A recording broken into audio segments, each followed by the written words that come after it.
Are you actually serious right now? I stared at my stepdaughter Vanessa in disbelief, the words hanging between us like a physical barrier.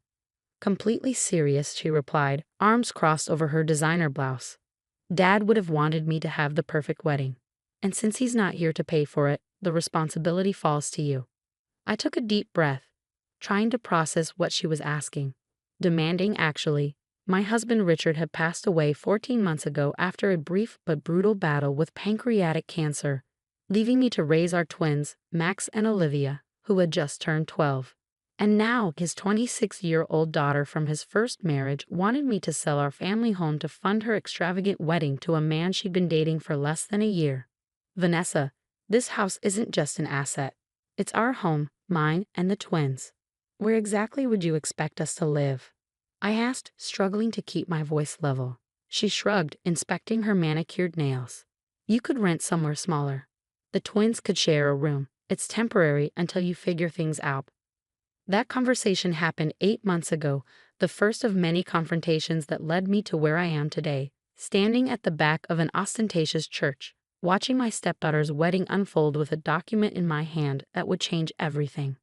Richard and I had been married for 14 years.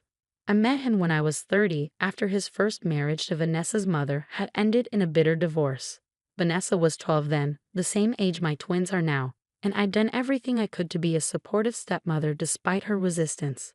She just needs time, Richard would say whenever I came home crying after another one of Vanessa's cruel rejections. The divorce was hard on her. I gave her time, years of it.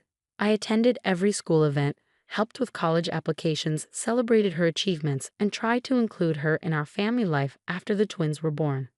But Vanessa remained cold, treating me like a temporary inconvenience in her father's life rather than his wife and the mother of her half-siblings. When Richard was diagnosed, everything happened so quickly. Within 3 months he was gone, and I was left grieving while trying to help two confused and heartbroken children process the loss of their father. Vanessa, who had moved across the country for work years ago, flew in for the funeral and left the next day. I can't bear to be in that house without him, she'd said, not bothering to help with any arrangements or spend time with her half-siblings, who were desperate for connections to their dad. I didn't hear from her again until she called announcing her engagement to Bradley, the son of a prominent local business family she'd reconnected with at the funeral. The same call where she mentioned how perfect our spacious home would be for wedding photos. When I refused to sell our house, explaining that it would uproot the twins during an already difficult time, Vanessa exploded. This is so typical. You've always put those kids ahead of me, she shouted through the phone. Dad left that house to all of us, not just you and your precious twins. This wasn't technically true.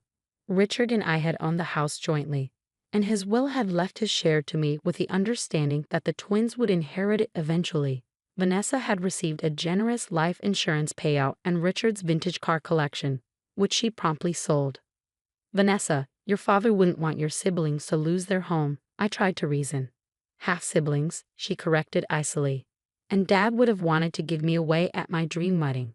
Since he can't do that, the least you could do is make sure the wedding happens the way he would have wanted. Despite my refusal to sell, Vanessa continued with her wedding plans, repeatedly hinting that I could do the right thing and at least take out a second mortgage. When that didn't work, she started asking for loans, suggesting I dip into the twins' college funds or cash out my retirement account. It's just sitting there anyway, she argued during one particularly heated phone call. And Bradley's parents are expecting a wedding that matches their social standing. I can't embarrass him with something cheap. I offered what I could afford, a modest contribution that would cover the flowers or perhaps the photographer. She dismissed it as insulting. The situation reached a breaking point 3 months before the wedding. Vanessa and Bradley came for dinner, ostensibly to discuss compromises on the wedding budget. The twins were excited to see their older sister, having prepared handmade gifts to congratulate her on her engagement. "We made these for you," Olivia said shyly, presenting a scrapbook of family photos that included several of Vanessa with Richard from when she was younger. Vanessa barely glanced at it. "Thanks, I'll look at it later." Throughout dinner, she discussed the wedding as if it were a corporate merger, all spreadsheets and vendor negotiations. Bradley mostly sat in silence, occasionally giving me apologetic looks when Vanessa's demands became particularly outrageous. The venue alone is 40,000, she explained, showing me pictures of a historic mansion. And that's before catering, which is another 35 per head with a minimum of 200 guests. That's more than I make in a year, I said quietly, aware of the twins listening from their end of the table. Well, if you just sell this place, it wouldn't be an issue, Vanessa snapped. It's too big for the three of you anyway. This is our home, Max interjected, his voice small but determined. Dad picked it out special for when we were born. Vanessa rolled her eyes. You wouldn't even remember that. You were babies. But we know the story, Olivia said. Dad told us all the time. How he wanted a big yard and rooms where we could all be together, but also have our own space to grow. Well, Dad would want me to have my dream wedding more than he'd want you to stay in some house you'll outgrow in a few years anyway, Vanessa replied dismissively. After the twins went to bed, clearly upset, the argument escalated. I'm not selling our home, Vanessa, I said firmly. I've offered what I can afford, and I'm sorry if it's not enough. But your father would never expect your siblings to lose their home for a one-day event. Fine, she said coldly, gathering her things. Then don't bother coming to the wedding. I don't want you there anyway, you or those two. You're not real family. Bradley looked uncomfortable. Vanessa, maybe we should. No, she cut him off. I've made my decision. If she won't help, she's not welcome. Dad would understand.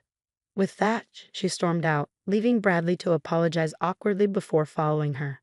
The formal invitation arrived by email the next day, a curt message stating that due to budget constraints and venue limitations, my presence and that of the minor children would no longer be accommodated at the wedding, as if we were furniture that didn't fit the floor plan.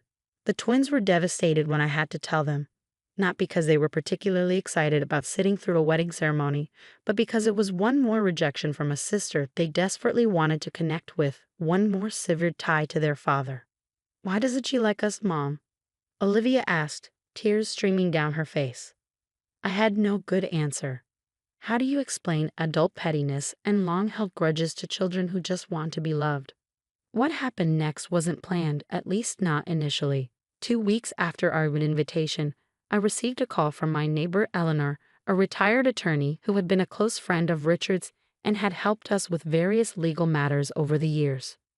Jennifer, I just ran into Bradley's mother at the garden club, she said without preamble. She was going on about how generous you are for selling your home to give Vanessa her dream wedding. Said it was the most selfless gesture she'd ever heard of from a stepmother. My blood ran cold. I'm not selling our house, Eleanor, Vanessa asked, demanded. Actually, but I refused. There was a long pause. Well, that's not what she's telling Bradley's family. She told them you're closing on the sale next week, and the proceeds are her wedding gift. Bradley's mother is singing your praises all over town. After I hung up, I sat in stunned silence, trying to make sense of Vanessa's lie. Was she hoping to pressure me by creating this false narrative? Or was there something more sinister at work? On a hunch, I called our family attorney, who confirmed my fears. Vanessa had been making inquiries about the house's title and Richard's will, specifically looking for loopholes that might give her a claim to force a sale. She doesn't have legal standing, he assured me. The house is yours, but the fact that she's looking into this is concerning. That evening, after putting the twins to bed, I sat in Richard's old office, surrounded by the remnants of his life, books he'd loved, photos of our family, the worn leather chair where he'd read bedtime stories to the twins. And I made a decision. The next day, I contacted Eleanor and asked for her legal expertise on a rather unusual plan. Over the following weeks, as Vanessa's wedding approached, I executed my strategy quietly and methodically. I received no further communication from her, except a formal wedding invitation sent to Mrs. Jennifer Carson and family 3 weeks before the event. Clearly a gesture meant for Bradley's family to see rather than a genuine inclusion. I RSVP for myself only, sending a polite note that the children have prior commitments rather than mentioning they'd been explicitly uninvited previously. The day of the wedding arrived, bright and clear. I dressed carefully in a modest navy dress, arranged for my parents to watch the twins, and drove to the historic mansion Vanessa had chosen for her ceremony. The venue was exactly as extravagant as she described. Floral arrangements larger than my dining table adorned every surface. Crystal chandeliers glittered overhead, and a string quartet played softly as guests in designer attire mingled in the garden. I took a seat near the back of the ceremony area, the envelope in my handbag feeling impossibly heavy. Several of Richard's relatives nodded in my direction, their expressions a mix of surprise and sympathy. They'd all received the same story about my generous gift of selling my home.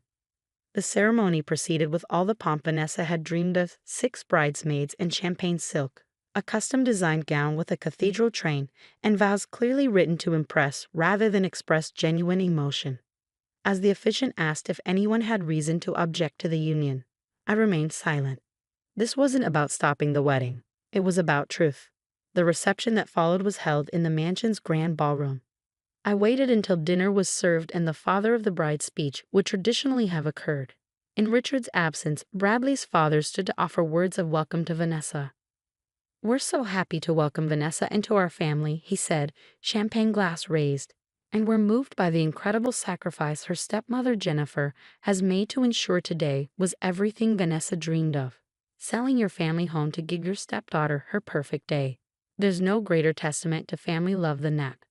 Murmurs of approval rippled through the crowd. Vanessa's smile froze on her face as she spotted me at the back table. This clearly wasn't part of her plan. She'd assumed I'd be seated far from the main party, not witnessing this public acknowledgement of a lie. When Bradley's father finished, the event coordinator announced it was time for toasts from other family members. Before anyone else could stand, I rose from my seat, envelope in hand. "I'd like to say a few words," I said, my voice carrying across the suddenly quiet room. Vanessa's eyes widened in panic as I made my way to the front of the room. Bradley looked confused, glancing between his new wife and me. "For those who don't know me, I'm Jennifer Carson, Richard's widow and Vanessa's stepmother," I began, my voice steadier than I felt. "First, I want to congratulate Vanessa and Bradley on their marriage and wish them every happiness." I paused, making eye contact with Bradley's parents, who were beaming at me with approval. "I've heard there's been some confusion about a wedding gift from me," I continued. "Specifically, about the sale of our family home." Vanessa half rose from her seat, but Bradley placed a restraining hand on her arm, his expression darkening as he began to understand the implications. "I want to clarify that I have not sold my home to pay for today's celebration," I said clearly. "That home is where my children, Vanessa's half-siblings, and I still live. It's the home Richard and I built together, where we raised our family, and where his memory lives on in every room." The room had gone completely silent. Bradley's mother's smile had faded to confusion.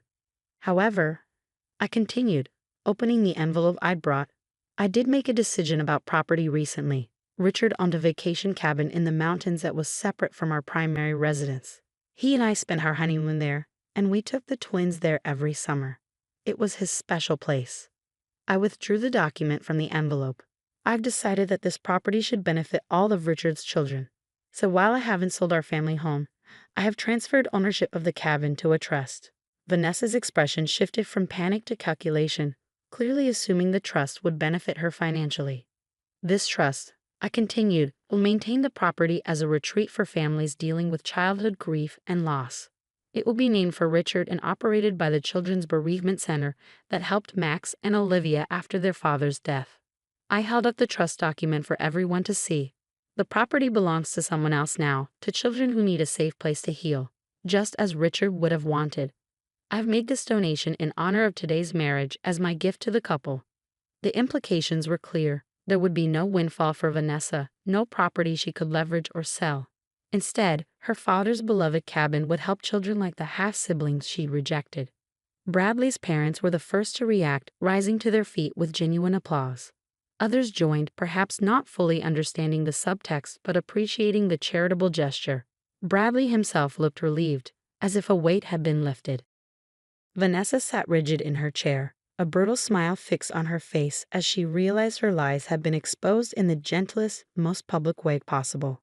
After returning to my seat, I stayed only long enough to finish my meal and accept genuine thanks from Bradley's parents, who seemed oblivious to the tension between Vanessa and me. As I prepared to leave, Bradley approached alone. "Thank you," he said quietly. "For what?" I asked, surprised.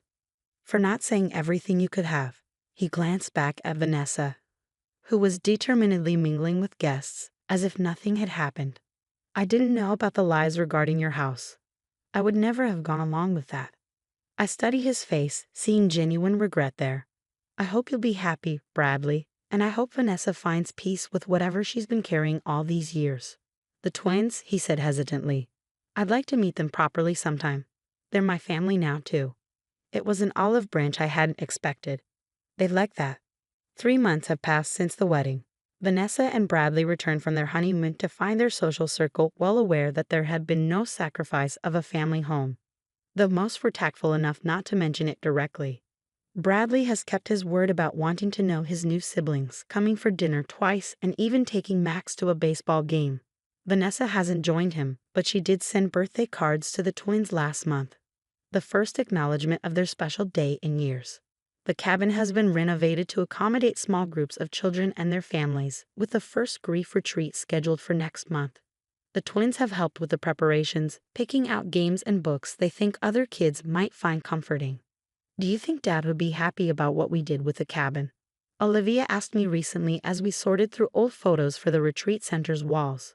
I showed her a picture of Richard at the cabin, arms spread wide as if embracing the mountains behind him, his face alight with joy. I think he would love knowing his special place is helping children heal. I told her honestly. Your dad believed homes weren't just buildings. They were places where people could feel safe, loved, and remembered. Even Vanessa, Max asked, surprising me with his insight. Even Vanessa, I agreed, maybe especially Vanessa. Last week, an envelope arrived in the mail, a check from Vanessa with a brief note, for the cabin trust. Not all dreams need to cost a fortune. It wasn't an apology, not exactly. But as I deposited the check into the trust account, I recognized it for what it was, a small step across the chasm that had separated our family for so long. Richard would have understood.